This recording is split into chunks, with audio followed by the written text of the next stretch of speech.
हमने last class में बात किया था कि वर्णनात्मक शोध के इसके बारे में, कि वर्णनात्मक शोध क्या होती है, और इसके बारे में हमने इसको अध्ययन किया था। तो वर्णनात्मक शोध में क्या हम देखा था हमने, इसका एक बार थोड़ा सा रिव्यू कर लेते हैं कि वर्णनात्मक शोध में एक ही समूह के विभिन्न वर्गों का अध्ययन किया जाता है। जैसे कि हमने कई तरह के एग्जाम्पल देखा था कि कैसे कैसे इसका अध्ययन करते हैं।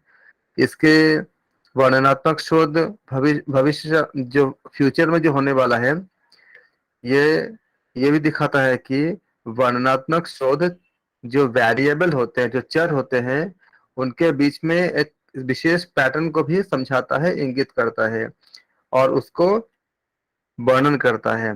शोधकर्ता यहाँ जो भी इकट्ठा किया होता है वो डेटा का अध्ययन कर सकता है, और यह शोधकर्ता को आगे ये पता लगाने के लिए हेल्प करता है, मार्गदर्शन करता है कि क्या ऐसे पैटर्न उसमें क्यों पाए गए या उनके बीच में क्या संबंध है। जैसे नींद अगर नहीं आता है, अनिद्रा अगर है, तो उसमें भ्रामरी प्राणायाम कैसे हेल्प करता है, कैसे मदद करती है। तो ये सारे संबंध हम इसमें पाते हैं। इसलिए यह शोधकर्ताओं को व्यावहारिक आपका ऐसे मार्केट में भी हम बात किए थे कि जितने जितने प्रोडक्ट वगैरह है उसको भी समझने के लिए और क्या मॉडिफिकेशन करना चाहिए इनको जानने में एक दिशा का क्या करता है, ये आपका निर्देश देता है, ये दिशा को दिखाता है। अब सबसे बड़ी बात आती है, यहाँ हम इतनी ज्यादा जो हम बात किए थे इतने अच्छे से पूरा, इतनी एक एक क्लासेस हम एक एक शोध पे दे रहे थे। आपको ये बताता हूँ मैं, हम ऐसा क्यों कर रहे थे। हमने आपको दिखाया था कि इतनी तरह के शोध देखिए, ये शोध के प्रकार होते हैं। अब यहाँ पे एक बार क्लासिफिकेशन को देखिए, क्या होता है कि सर ये स्क्रीन स्क्रीन शेयर नहीं सर हो रही है। स्क्रीन नहीं सर। ओके सॉरी, अब बता देना मैं अगर भूल गया तो। मैं बता रहा था, अभी क्लियर सबको दिख रही है। जी सर। तो हम देखे थे कि अनुसंधान के जब हम हमें पता करना होता है कि कौन सा अनुसंधान है। आप ये देख रहे हो, परिणाम के आधार पे, तर्क के आधार पे, उद्देश्य के आधार पे, प्रक्रिया के आधार पे, जांच के आधार पे और अवधारणा के आधार पे जब हम ये पता कर लेते हैं कि ये पर्टिकुलर आपका जो रिसर्च है वो परिणाम के आधार पे है, तब हम जाकर के पता करेंगे ये मौलिक है कि व्यावहारिक है। अगर हमको इसी जगह पे दिक्कत होगा कि परिणाम के आधार पे है कि नहीं है, और अगर हम मैंने इसको आगमन या निगमन में चले गए, तो हमारा उसी जगह पे गलत हो जाएगा। तो सबसे पहले हमको ये जानने होते हैं कि ऊपर जितने हमारे जो क्लासिफिकेशन है, इसमें से किस में जाता है। जैसे ये परिणाम के आधार पे इसमें जाता है, या तर्क या उद्देश्य में जाता है, या तर्क में जाता है, या प्रक्रिया के आधार पे जाता है।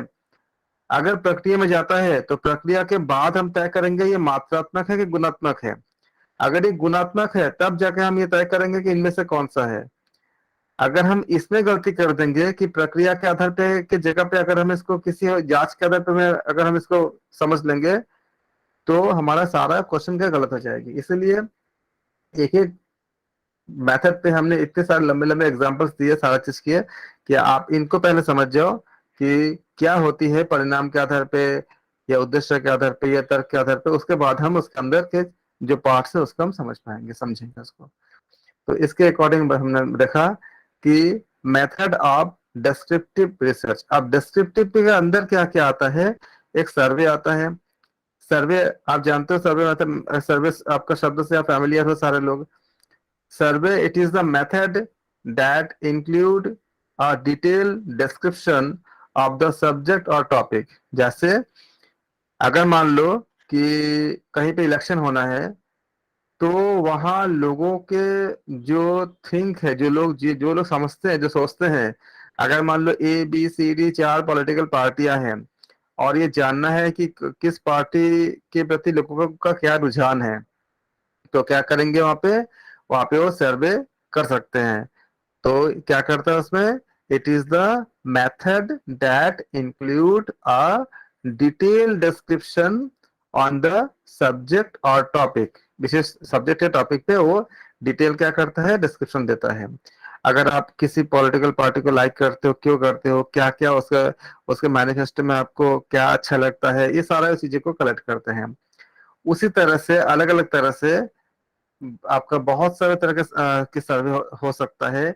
जब आप जनगणना में जाते हैं, हर जो 10 साल बाद जो होती है, जाके पूछते हैं वो डिटेल में, आपके घर में कितने मेंबर है, कितने मेल है, कितने फीमेल है, कितने बच्चे हैं, स्कूल में जाते हैं कि नहीं जाते हैं, क्या जॉब करते हैं, किसी को कोई बीमारी है कि नहीं, बहुत डिटेल में वो सर्वे आपको पूछते हैं, ताकि वो डेटा को लेकर के वो एनालिसिस कर सके। ये आपका सर्वे, ये किस में आती है, वो डिस्क्रिप्टिव रिसर्च के अंदर ही आती है। क्या आती है, एक सर्वे।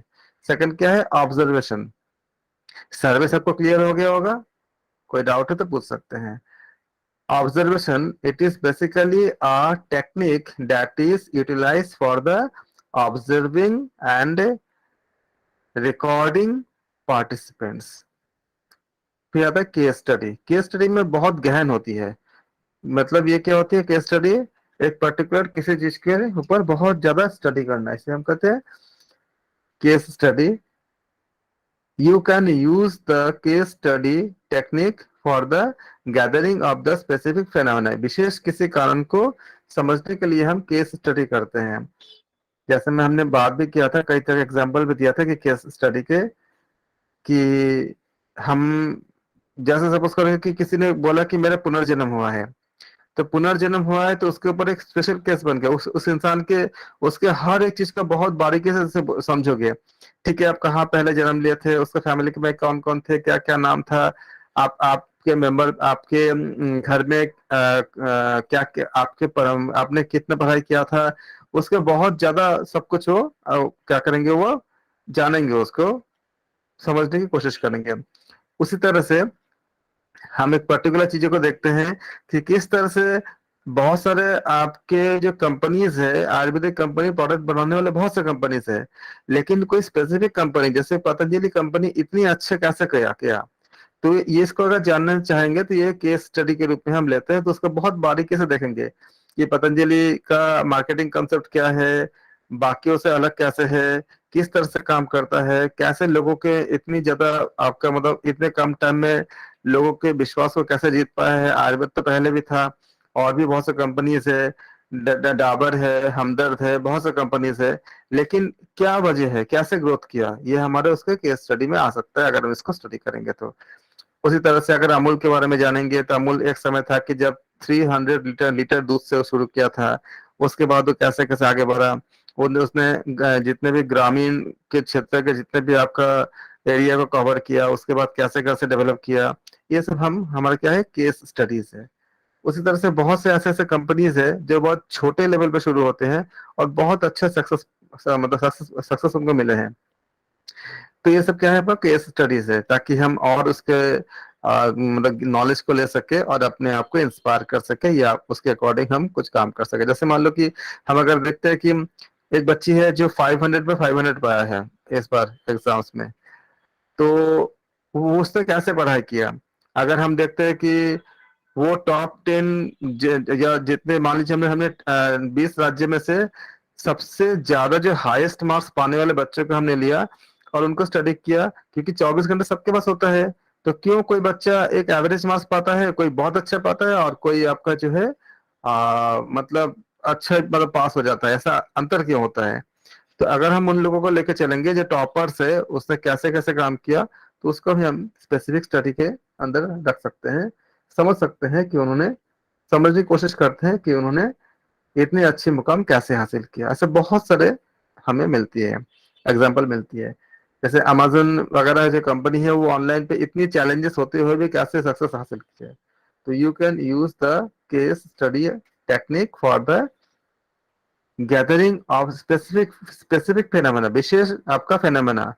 जैसे किसी बच्चे का 500 में 500 मार्क्स पाना क्या है, विशेष फेनोमेना है, स्पेसिफिक फेनोमेना है, विशेष घटना है। तो इसके ऊपर हम उसके सारे चीजों को केस स्टडी में बहुत बारीकी से हम अध्ययन करते हैं, बहुत बारीकी से उनके हर एक चीजों को बहुत अच्छे से हम समझते हैं। जबकि सर्वे से भी बहुत ज्यादा गहन अध्ययन हम केस स्टडी में करते हैं।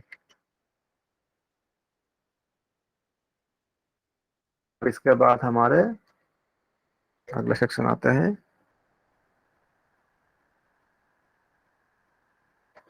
हम बात करेंगे ऑब्जर्वेशनल मेथड की। All research has some component of observation. These observation can be quantitative और qualitative। मतलब आप हम बात कर चुके हैं क्वांटिटेटिव के भी और क्वालिटेटिव के भी। क्वांटिटेटिव में क्या होती है, संख्यात्मक होती है, न्यूमेरिकल डेटा होता है इसमें।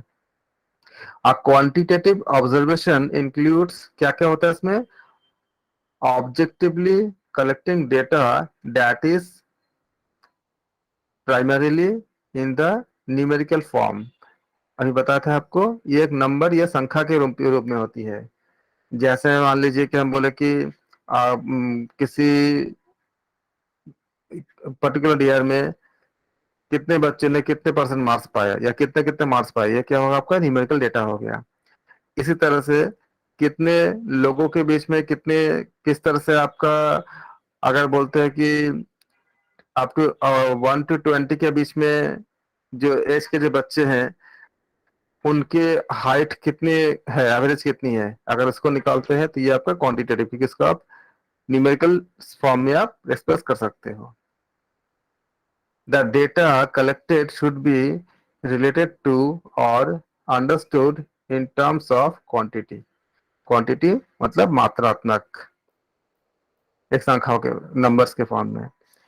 Quantitative observations are analyzed with the help of statistical survey और data analysis।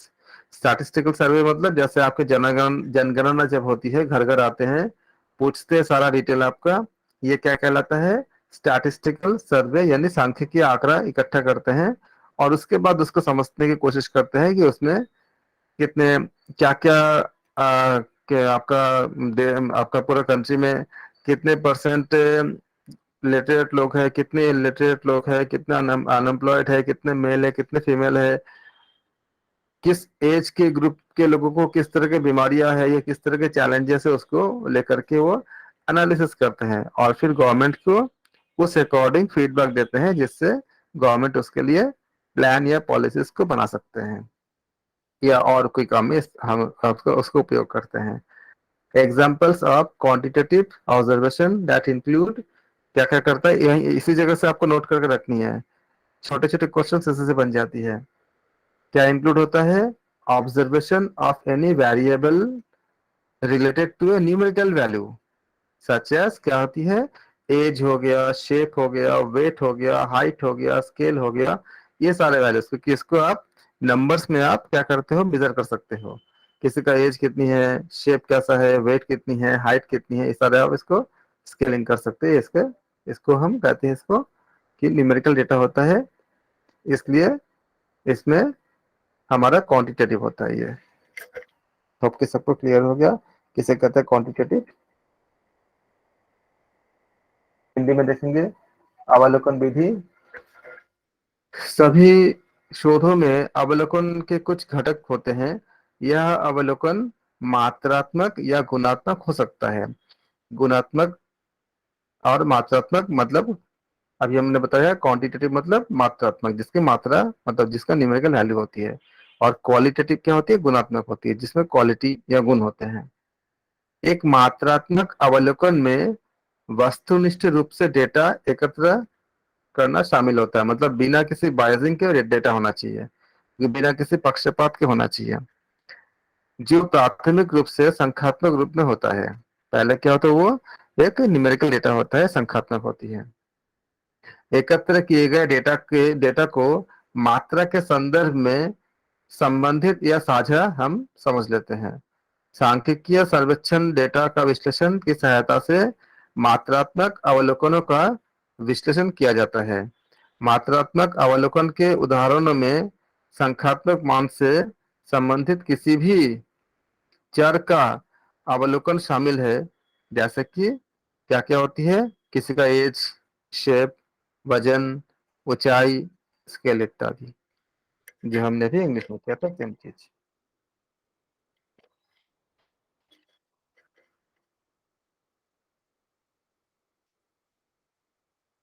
फिर आता है आपका सर्वे मेथड। यहाँ तक तो किसी का कोई डाउट नहीं है? डाउट हो तो पूछ सकते हैं आप। सर्वे मेथड में क्या होती है? Survey method include recording the answers of respondents to through सर्वे और क्वेश्चन आयर्स। आपको कुछ क्वेश्चंस होते हैं, उनके जो जो जो आंसर जो देने वाले होते हैं, जो रेस्पॉन्स करते हैं उनके, आप जैसे गूगल गूगल फॉर्म हो गया, उसमें कुछ क्वेश्चंस पूछे जाते हैं, आप इसके आंसर देते हो। यहाँ पे एक बात आती है open ended and close ended. Close ended ended और ओपन एंडेड। तो क्लोज एंडेड उसे कहते हैं जिसमें हमारे पास जो आंसर देने वाला जो पर्सन है उनको अपना व्यू, अपना कुछ व्यूज देने का हक नहीं होता है। जैसे मान लीजिए अगर हमने 4 क्वेश्चन पूछा कि 2 + 5 = कितना होगा, ये क्वेश्चन है। मान लो ऑप्शन ए दे दिया 7, ऑप्शन बी दे दिया 9, ऑप्शन सी दे दिया 0, ऑप्शन डी दे दिया हमने 11। तो 2 + 5 जो 7 होगा, इसमें जो उत्तर देने वाला जो इंसान होगा उसका अपना कुछ भी व्यू नहीं चलेगा, उसको 7 ही बोलना पड़ेगा। ये से कहते हैं क्लोज एंडेड, जिसमें उसका अपना कुछ नहीं चलता। तो वो कोई उसको 9 से 0 या 11 आपका वो ले नहीं सकता, भले ही वो किसी तरह से प्रूव भी कर दे किसी और या किसी और तरह से, अगर अपने उसका व्यूज अगर कुछ और भी हो तो नहीं कर सकता। ये इसे कहते हैं क्लोज एंडेड, जिसमें जो उत्तर जो देने वाला होता है उसका डेटा, जैसे कि आप जब कोई एग्जाम देते हो और जो ऑब्जेक्टिव क्वेश्चंस होती है उसमें एक ही आंसर सही होता है, ये क्या क्लोज एंडेड होता हुआ, क्योंकि आपका अपना राय नहीं चलता वहां पे। जो आंसर सही है उसको आपको देने पड़ेंगे, तभी आपको मार्क्स मिलेगा। अगर आप बोलेगे नहीं ए की जगह हमको बी सही लग रहा है और उनका हिसाब से अगर ए सही है तो ए ही सही है, आप इसे बी नहीं कर सकते। इसे कहते हैं हम लोग क्लोज एंडेड। और ओपन एंडेड में क्या होती है, इसमें हम अपने व्यूज रख सकते हैं। जैसे जितने भी हम लोग थियोरेटिकल क्वेश्चंस करते हैं ना, कि विवेचना कीजिए, कि सिंधु घाटी की सभ्यता का विवेचना कीजिए, इस तरह के जो क्वेश्चंस होती है, इसमें आपका क्या होती है ओपन एंडेड। इसमें हमारा अपने व्यूज रख सकते हैं और दूसरे से, एक के आंसर से दूसरे के आंसर में थोड़ा सा अलग हो सकता है। लेकिन जो ऑब्जेक्टिव क्वेश्चंस करते हैं हम लोग, ये क्या होती है क्लोज एंडेड, क्योंकि हमारा अपना व्यूज नहीं होती है। जिस आंसर को उन्होंने मतलब सही माना है, हमको उसी आंसर को चूज करने होंगे। तो ये शब्द बहुत उपयोग होगा, क्लोज एंडेड और ओपन एंडेड। तो surveys can include poll as well. So survey method includes recording the answers of respondents through survey और questionnaire। कुछ सवाल होंगे, उस सवाल के जरिए उनसे आपका पूछा जाएगा, उनका व्यूज लिया जाएगा। They are the most common tools for collecting market research data। इसके बारे में हमने बहुत बात किया है। ये बहुत कॉमन बात है कि मार्केट में क्या किसी को अच्छा लगता है। जैसे आप कभी गए अपने खाना खाने में, आपका मैगडीज में गए, कहीं पे गए, तो वो आपसे एक फॉर्म भरवा सकते हैं। उसमें आपको आपकी राय जान सकते हैं कि आप क्या पसंद करोगे, किस तरह के चेंजेस पसंद करोगे। जो सर्वे करते हैं उसको, ताकि उनको उस चीज को बेहतर करने में हेल्प मिले। सर्वे,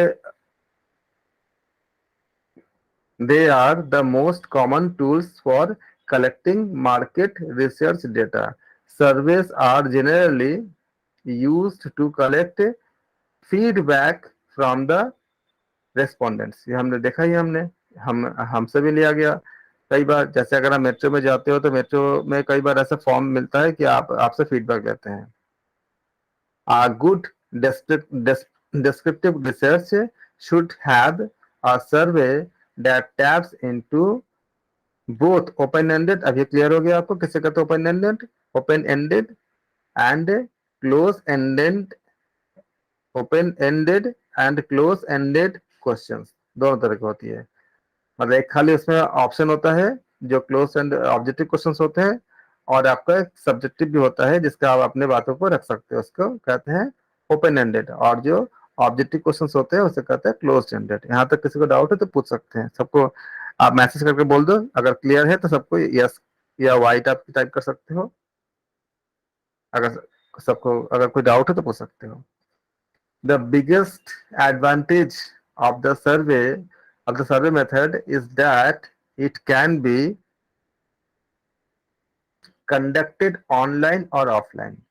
जैसे गूगल फॉर्म है ना, उससे हम क्या कर सकते हैं, उससे ऑनलाइन भी हम कर सकते हैं या फिर ऑफलाइन भी हम इसको सर्वे कर सकते हैं। जैसे कि आपका जनगणना करने के लिए आपके घर पे आते हैं ना, आपसे पूछते हैं, या जैसे जब गर्मी का मौसम आता है तो गवर्नमेंट की तरफ से लोग आते हैं, पूछते हैं कि आपके घर में कूलर है, अगर बोलते हो है तो वो आते हैं, आकर के वो जो उनके कुछ दवाई वगैरह होती है उसको कूलर में डाल देते हैं और कुछ डेटा को इकट्ठा करते हैं, करके चले जाते हैं।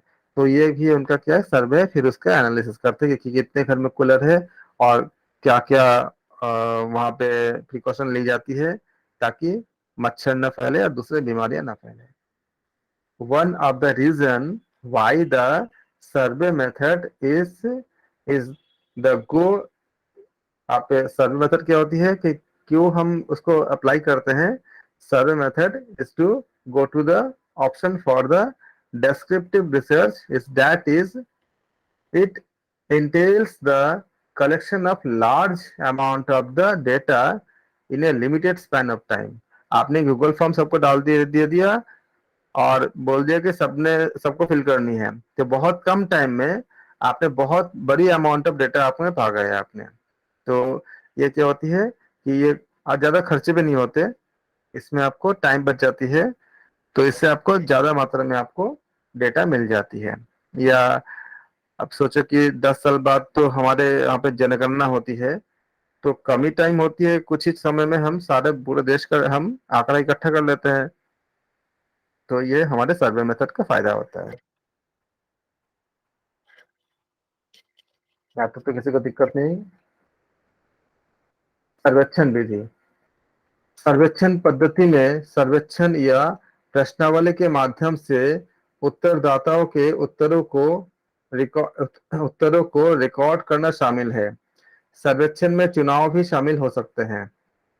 ये बाजार अनुसंधान डेटा एकत्र, जैसे कि हमने अभी बात की थी इलेक्शन का। इलेक्शन के पहले क्या होते हैं, लोग घर घर जाते हैं या आपका रास्ते में कुछ पॉपुलेशन को इकट्ठा करते हैं और बोलते हैं कि बताइए आप किस पार्टी के लिए वोट देंगे, या आपका किस नेता को आप ज्यादा पसंद करते हो और क्यों करते हो। ये सारे क्या करते हैं, वो इकट्ठा करते हैं। करने के बाद आपका एक मेथड होती है, उससे एनालिसिस करते हैं, फिर बताते हैं कि किस पार्टी को कितने सीट मिल सकती है, मिलने की पॉसिबिलिटी है, कितने संभावनाएं हैं, या किसकी सरकार बन सकती है। ये सारे चीज वहां पे करते हैं। तो वे बाज ऐसी तरह से खाली इलेक्शन ही नहीं, मार्केट को में भी करते हैं कि जैसे कि आपका कंज्यूमर है, अगर आप बिग बाजार जाते हो या ऐसे किसी आपका शॉप में जाते हो तो वहां पे भी आपका सर्वे होता है और वो पूछते हैं आपसे कि आप किस तरह के डेटा को, आप किस तरह के प्रोडक्ट का आप यूज करना चाहते हो, या उसका प्लस माइनस क्या क्या है। वे बाजार अनुसंधान डेटा एकत्र करने के लिए सबसे आम उपकरण है और बहुत आराम से हो जाता है। सर्वेक्षणों का उपयोग आमतौर पर उत्तरदाताओं से प्रतिक्रिया एकत्र करने के लिए किया जाता है कि उनके व्यूज को जान सके। एक अच्छे वर्णनात्मक शोध में एक ऐसा सर्वेक्षण होना चाहिए जो ओपन एंडेड, अभी जो बात की थी हमने, ओपन एंडेड और क्लोज एंडेड दोनों प्रश्नों को ले सके। क्योंकि अगर मुझे किसी एक पर्टिकुलर आंसर चाहिए, हाँ ना में चाहिए, तो उसमें हमें क्लोज एंडेड ही ज्यादा अच्छा होता है। और अगर विस्तार से हमें जानना होगा तो उसको हम वहां पे उस जगह पे क्या करते हैं, हम ओपन एंडेड को हम यूज करते हैं। सर्वेक्षण पद्धति का सबसे बड़ा लाभ ये होता है कि इसे ऑनलाइन या ऑफलाइन दोनों में ही हम कर सकते हैं। वर्णनात्मक शोध के लिए सर्वेक्षण पद्धति के जाने माने विकल्पों में से ये होते हैं, क्योंकि यह एक ऐसा विधि है जिसमें सीमित समय में बहुत बड़ी मात्रा में और सही डेटा और लगभग सही डेटा हमें मिल जाती है, बशर्ते जिस जो आंसर देने वाले हैं वो बातें अपना सही करे, सही कहे। अगर वो बायस्ड हो जाएंगे, अगर किसी के पक्ष में ऐसे बोल देंगे तो उसमें दिक्कत आती है, लेकिन अगर वो सही बात बोलेंगे तो अपने मन की जो सच्चाई बोलेंगे तो काफी हेल्प मिलती है। Case study method: in the depth study of an individual or a group is known as case study. Case study मतलब क्या हुआ, किसी हम एक इंडिविजुअल को कर सकते हैं, जैसे इंटरव्यू में नहीं होता है, या क्या उसके बहुत जिनको फाइनल कर लेना होता है कि इनको लेना है, तो उनको बहुत गहराई से, उनको बहुत अच्छे से उनको समझने की कोशिश की जाती है, चाहे वो जॉब जॉब के लिए हो या किसी और चीज के लिए हो, बहुत अच्छे से उनका इंटरव्यू होता है। यह पूरे ग्रुप का होता है कि एक ग्रुप ने कैसे डेवलप किया, जैसे पतंजलि ग्रुप ने इतना अच्छा कैसे डेवलप कर लिया, ये अमूल ने ऐसा ऐसा ऐसा आपको इस तरह से इतना बेहतर कैसे कर लिया, क्या रिलायंस की किस क्या आपका स्ट्रैटेजीज थी कि उसने इतना अच्छा कर लिया। इस तरह से हम क्या करते हैं, ग्रुप पे भी कर सकते हैं।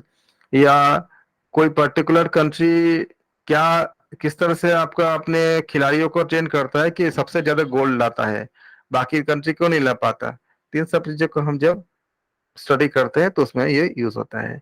Case study usually lead to the development of hypothesis. क्या करते हैं हम, development of a hypothesis to further explore of phenomena.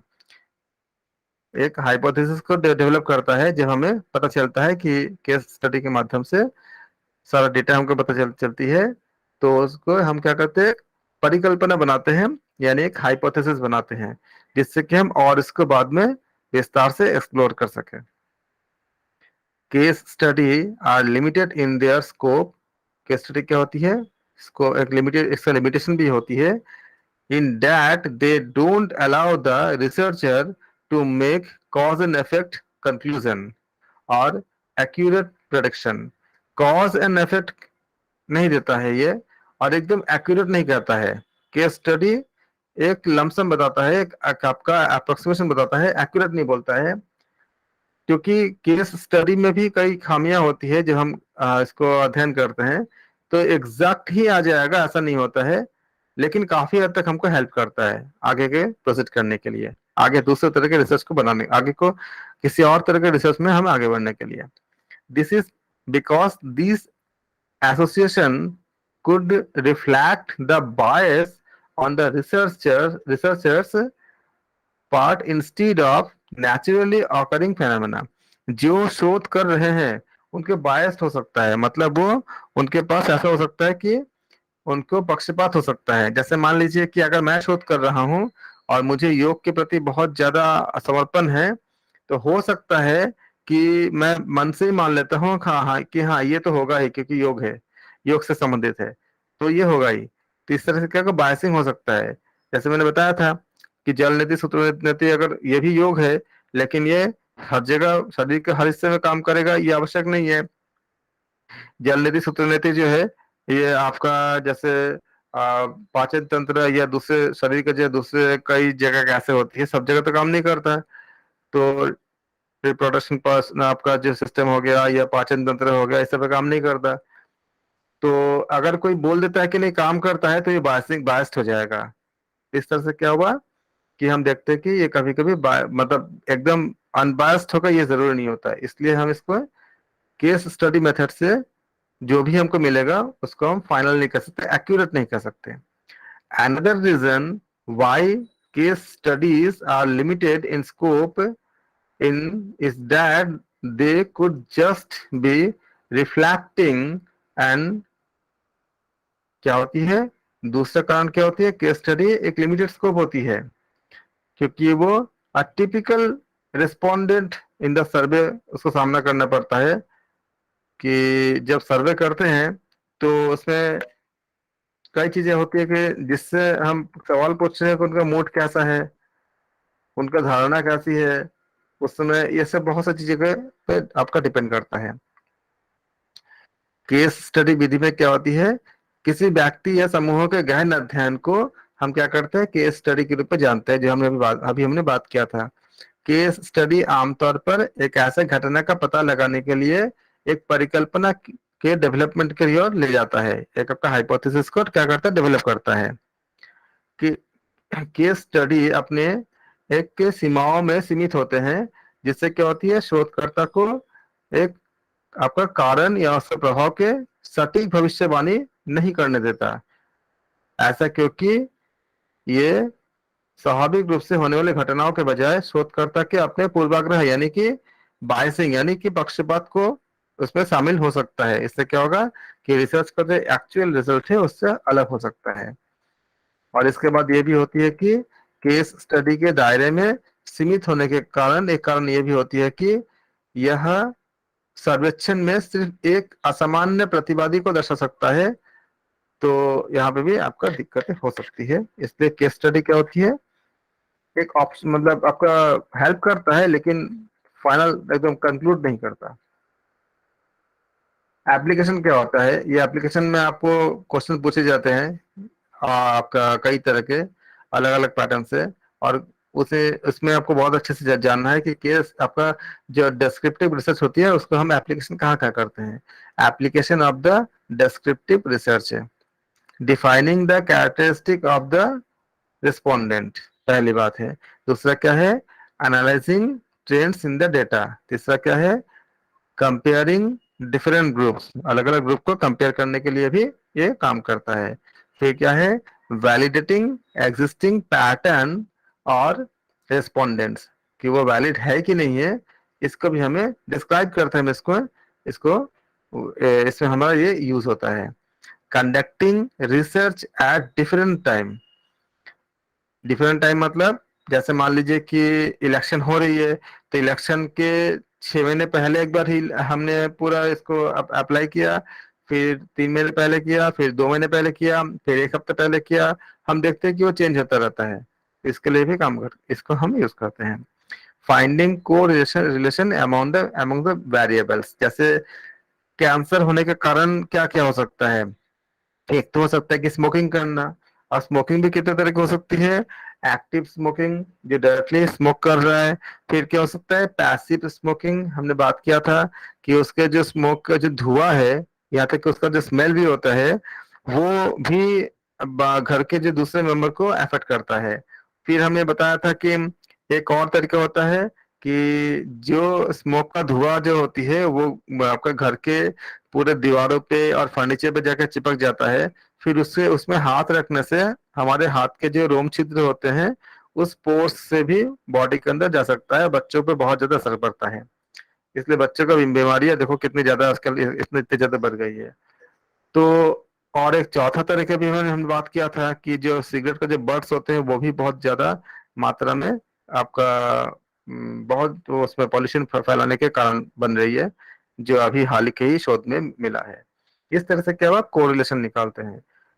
इसी तरह से पॉजिटिव कोरिलेशन भी निकलती है कि अगर हम किसी को बोले कि 30 मिनट रोज प्राणायाम कीजिए, तो वाकई में 30 मिनट अगर डेली प्राणायाम करते हो इसका असर बहुत ज्यादा अच्छे पड़ते हैं, बहुत बेहतरीन असर पड़ता है। या आप अगर 30 मिनट भी अगर एक्सरसाइज करते हो किसी तरह का, या अगर योग करते हो 30 मिनट डेली, तो आपके शरीर पे और मन पे बहुत ज्यादा असर पड़ता है। तो क्या ये भी आपका कोरिलेशन होती है, नेगेटिव थिंकिंग नहीं आती है, ये कम हो जाती है।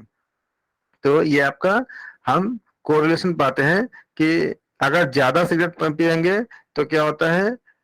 मान लीजिए अगर 1,000 अगर कैंसर हमने केसेस लिए, पेशेंट लिए, तो ज्यादा से ज्यादा जैसे हमारे 700-800 ऐसे ऐसे शायद हमें अगर मिल जाए कि जो लोग जो जिनको कैंसर हुआ है, वो 1,000 में से मान लीजिए कि 800 लोग, 800 लोग ऐसे हैं कि जो स्मोकिंग करते हैं। तो क्या हुआ, 80%, तो उनका क्या हुआ, उनका डायरेक्ट एक कोरिलेशन हुआ कि अगर ज्यादा स्मोकिंग करेंगे तो कैंसर या इस तरह की बीमारी होने के चांसेस ज्यादा होती है। इसी को हम हिंदी में देखेंगे। उत्तरदाताओं की विशेषताओं को परिभाषित करता है आपका वर्णनात्मक अनुसंधान। डेटा में रुझानों का विश्लेषण करता है। इसका आप बहुत ज्यादा देखते होंगे जिस समय आपका इलेक्शन होता है, कितनी ज्यादा सारे जगह पे आपका रुझान दिखाता रहता है हर चैनल पे। विभिन्न समूहों की तुलना करता है।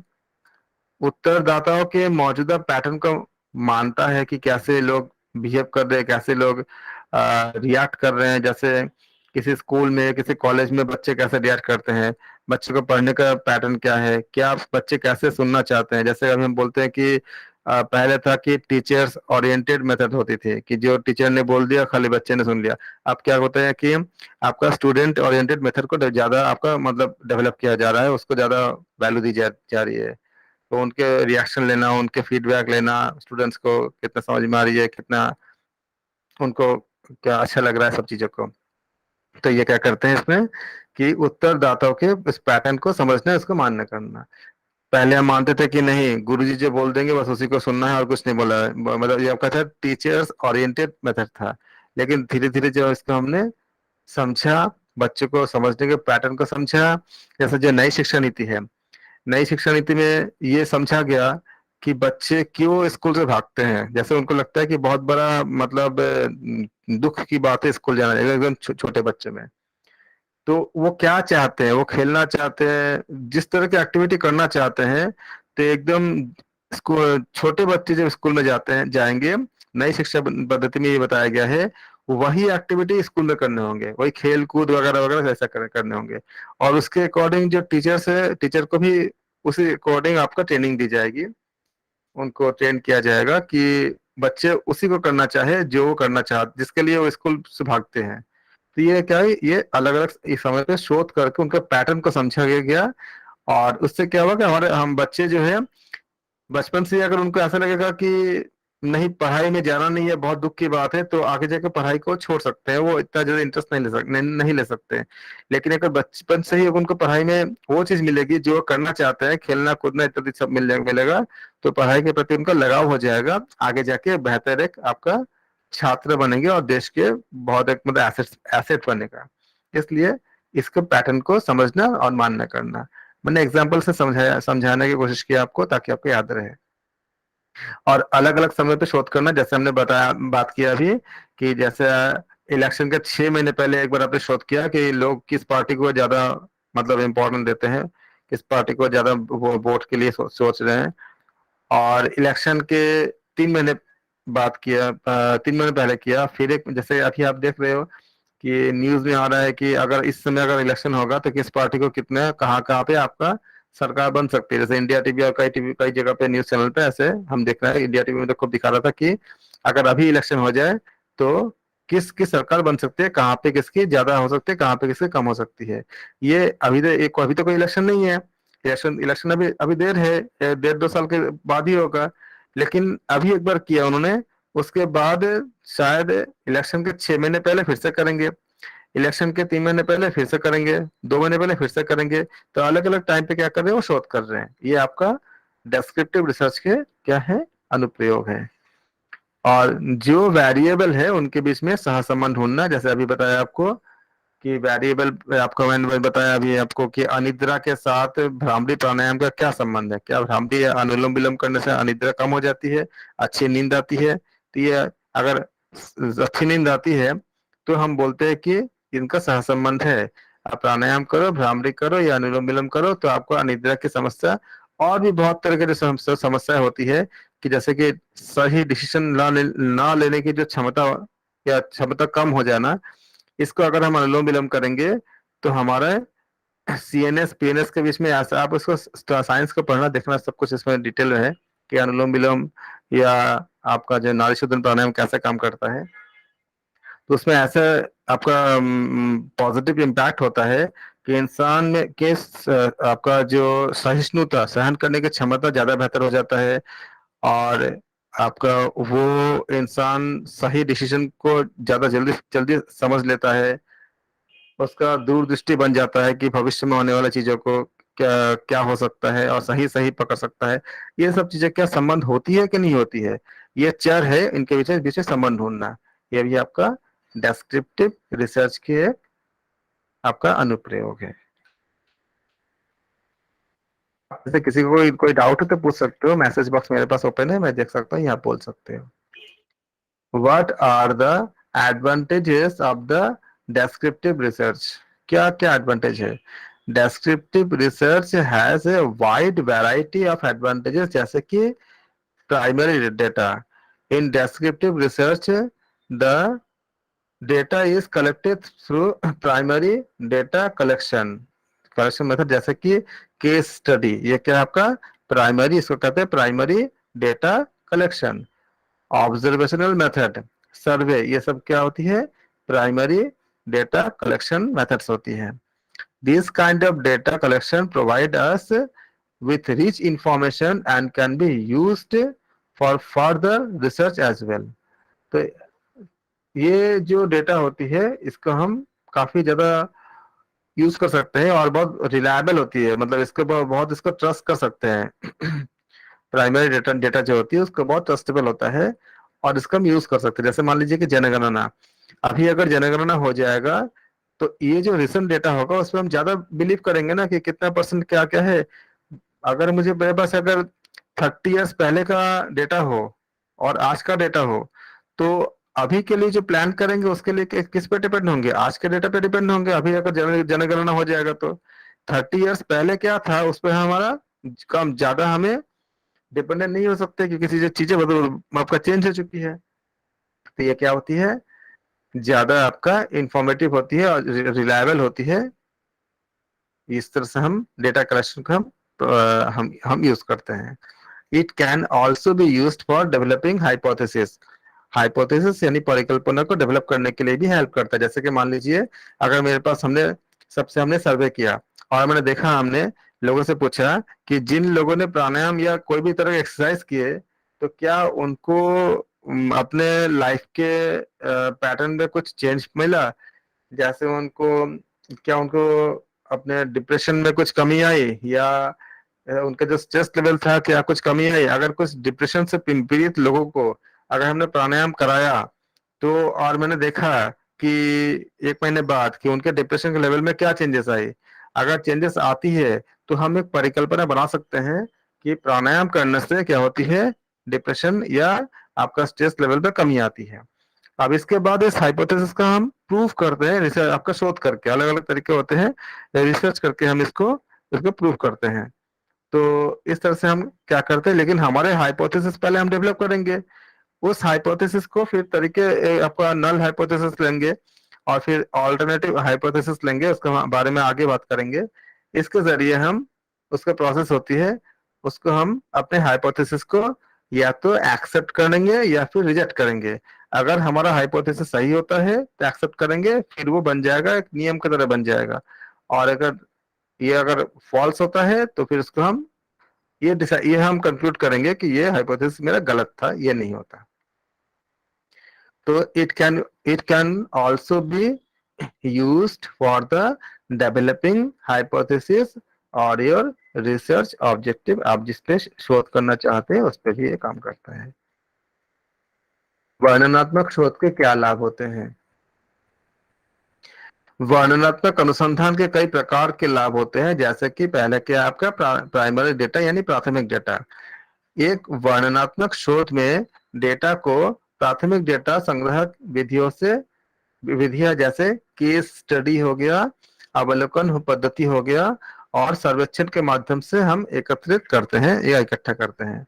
इस प्रकार का डेटा संग्रह हमें समृद्ध जानकारी प्रदान करता है और भविष्य के शोध के लिए भी इसका उपयोग किया जा सकता है। इसका उपयोग परिकल्पना या शोध के उद्देश्य को विकसित डेवलप करने के लिए, मतलब हमें जो हाइपोथेसिस है इसको कहते हैं हम लोग परिकल्पना कहते हैं। तो शोध के उद्देश्य या हाइपोथेसिस को डेवलप करने के लिए हम वर्णनात्मक वर्णनात्मक शोध को करते हैं। ये इसका लाभ या फायदा होता है।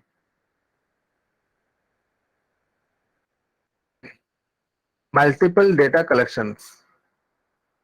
Descriptive research can also be conducted by collecting qualitative गुणात्मक या क्वांटिटेटिव मात्रात्मक डेटा को हम इकट्ठा करते हैं।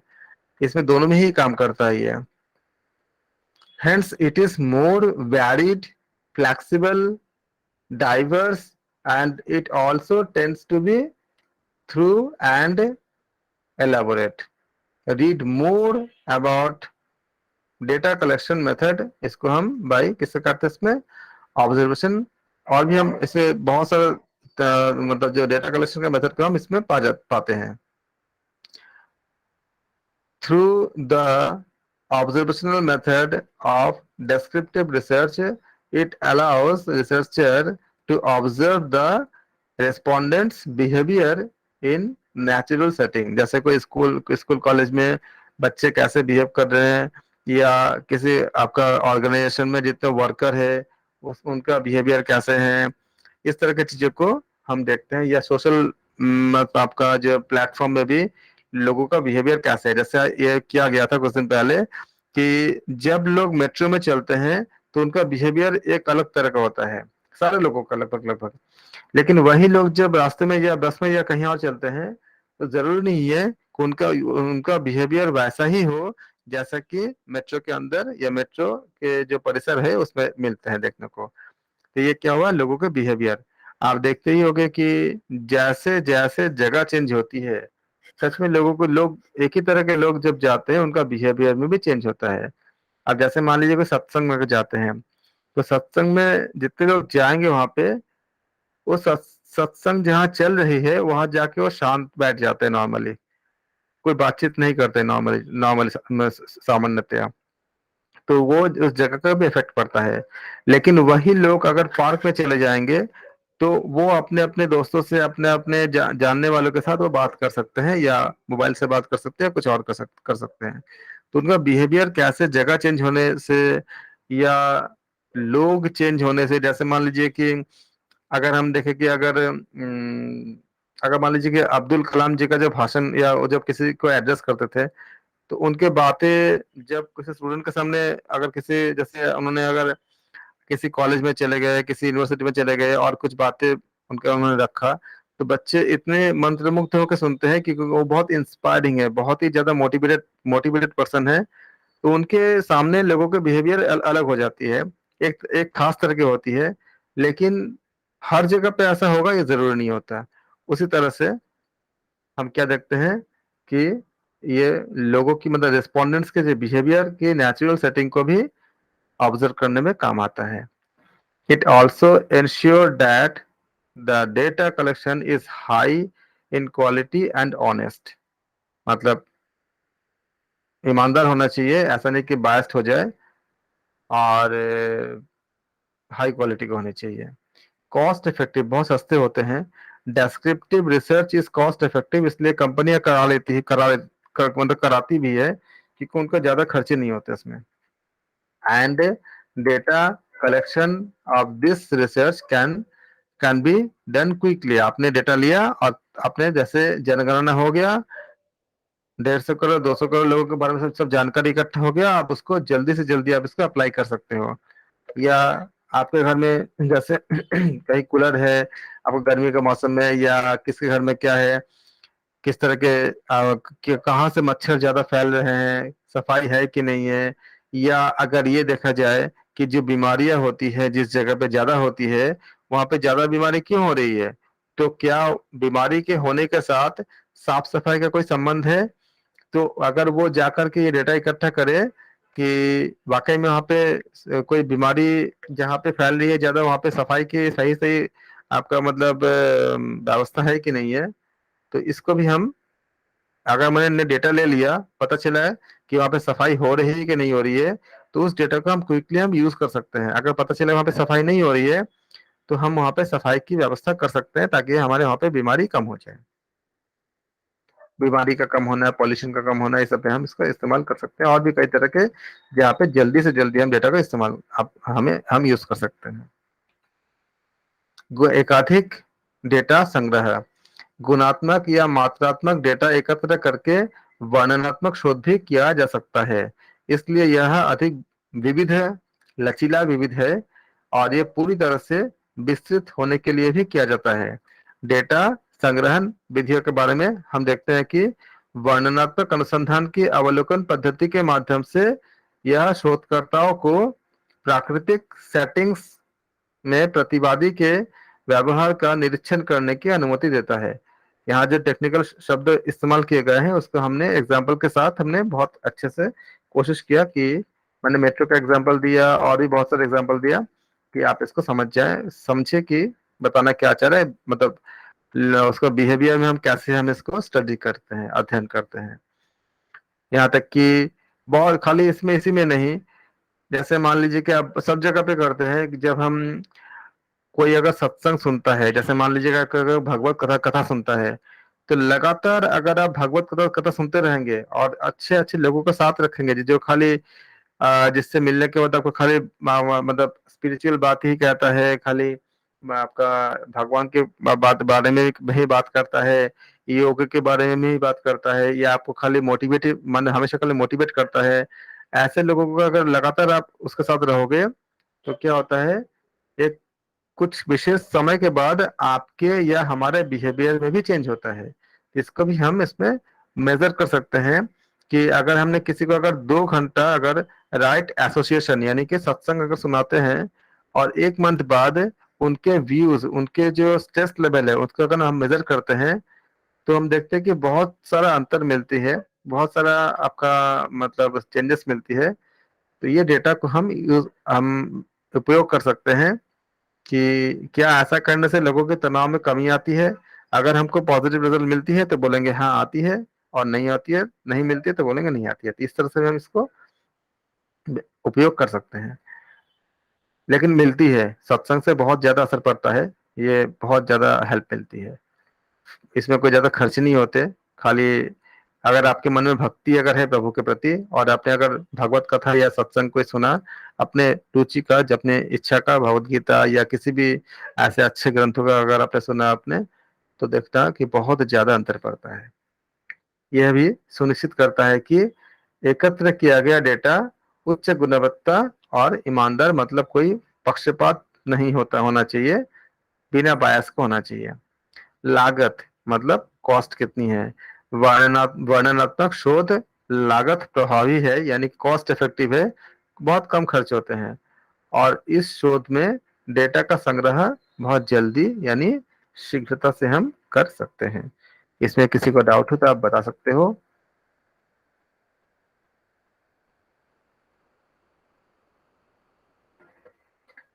Descriptive, what are the disadvantage of the descriptive research, इसके आपका डिसएडवांटेज क्या क्या है।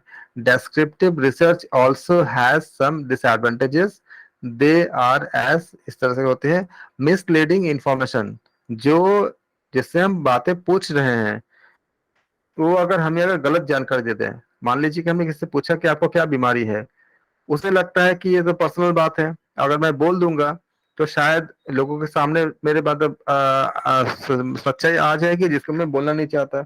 एग्जाम्पल के तौर पे मान लीजिए कि किसी को अगर एड्स है और अगर उसे पूछा जाए तो वो शायद ना बोले, क्योंकि अगर बोल देगा तो लोगों के सामने बातें आ जाएगी और अपने बातों को छुपाना चाहता है। तो अगर वो छुपा लेता है तो हमको सही डेटा नहीं मिल पाएगा।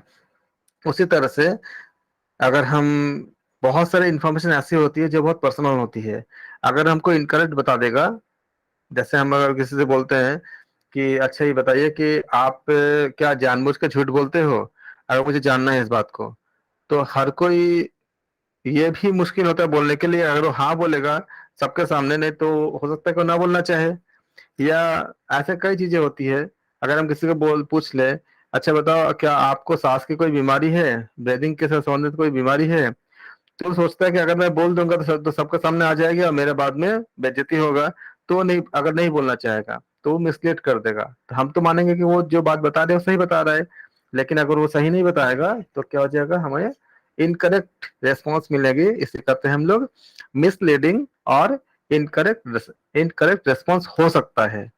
तो respondents can give misleading or incorrect responses if they feel that the questions are assessing in आपका इंटीमेट मैटर्स, उसका व्यक्तिगत से कोई संबंधित अगर ऐसा कुछ होता है, जैसे मान लीजिए किसी को पूछा कि आपकी एज कितनी है और उसका अपना एज सबके सामने बताना नहीं है, तो अगर उसका एज मान लीजिए 50 है लेकिन वो देखने में यंग दिखता है, तो अपने एज को 30 बोल देगा। वो 30 बोल देगा, हम 30 मान के उसको डेटा को हम कलेक्ट करेंगे, लेकिन उसमें क्या हो जाएगा, हमारा एरर आ जाएगा, क्योंकि 30 साल में वो चीज हमें नोट करेंगे कि इस तरह का जो बिहेवियर है, इस तरह का जो चीज है 30 ईयर्स में होता है, लेकिन हो कितने में हो रहा है, 50 ईयर्स में हो रहा है। तो इसमें हमें क्या होगा, मिसलीडिंग हो सकती है, क्योंकि वो कंप्लीटली किसी के अपने बात पे डिपेंड करता है। इसी इसी तरह से बहुत सारे आपका प्राइवेसी होता है, पर्सनल चीजें होती है जिसको लोग शेयर नहीं भी करना चाहते हैं, हमेशा जरूरी नहीं को शेयर कर ही लेंगे। Respondents can also be affected by the presence of the observer and may engage in pretending। तो ये आपको बोला, आपको मैंने कि बाकी जो लोगों के सामने वो अपने बातों को बताना चाहेगा नहीं चाहेगा वो भी डिपेंड करता है।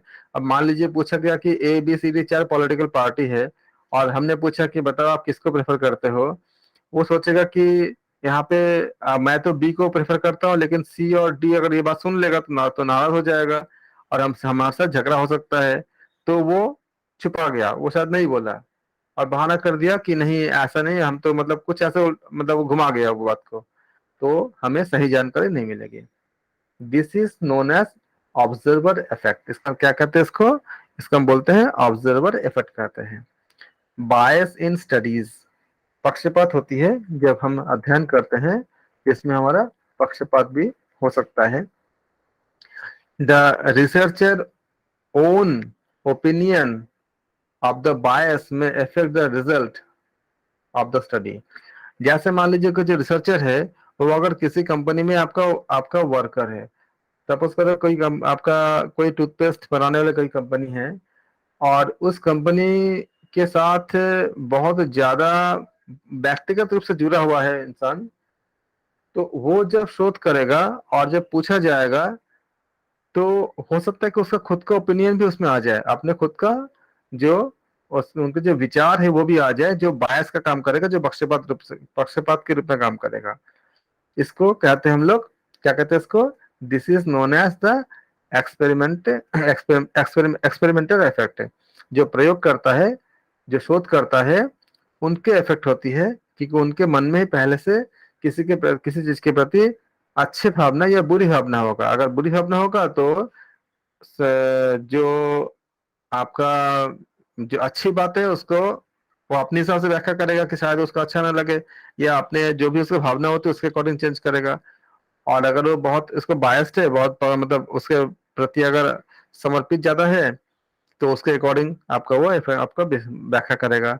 अब जैसे मान लीजिए कि कोई अगर एक कंपनी के प्रति मतलब ज्यादा ज्यादा झुकाव है और मार्केट का जो भी बातें होंगे वो उस कंपनी के पक्ष के रूप में दिखा सकता है।